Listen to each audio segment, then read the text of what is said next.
बिस्मिल्लाहिर्रहमानिर्रहीम। Welcome to my channel Easy and Mimi. कैसे हैं आप सब लोग?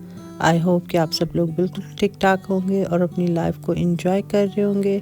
तो वीवर्स, आज मैं आप लोगों के लिए एक सर्दियों की स्पेशल डिश गाजर के हलवे की रेसिपी लेके हाज़िर हुई हूँ।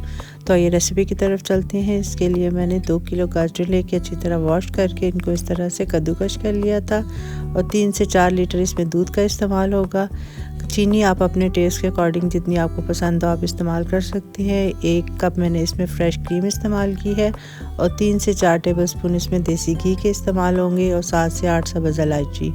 नट्स आप अपने टेस्ट के अकॉर्डिंग अपनी मर्ज़ी के मुताबिक जितने चाहे इस्तेमाल कर सकते हैं। सबसे पहले हम देगची में डालेंगे गाजरों को और इसको थोड़ी देर के लिए कवर करेंगे ताकि गाजरें अपने पानी जो है वो सारा छोड़ दें और उसमें थोड़ी सी सॉफ्ट भी हो जाएं। जब गाजरों का पानी ख़त्म हो जाएगा तो हम इसमें घी डाल के इनको थोड़ी देर के लिए भून लेंगे ताकि गाजरों का पानी भी ख़त्म हो जाए और ये थोड़ी सी सॉफ्ट भी हो जाए और इनका कच्चापन भी ख़त्म हो जाए।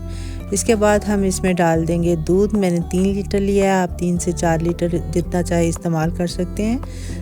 और इसके बाद हम इसमें डाल देंगे इलायची और इसको थोड़ी देर के लिए कवर करके पकाएंगे। जब इसमें जोश आने लगेगा तो हम कवर हटा देंगे ताकि ये बाहर उबल के देगची से बाहर ना आ जाए। और साथ साथ हम इसमें बीच बीच में चम्मच चलाते रहेंगे और तकरीबन जब 80% दूध जो है वो खुश्क हो जाए तो हम इसमें चीनी ऐड कर देंगे और साथ ही हम इसमें ऐड कर देंगे फ़्रेश क्रीम।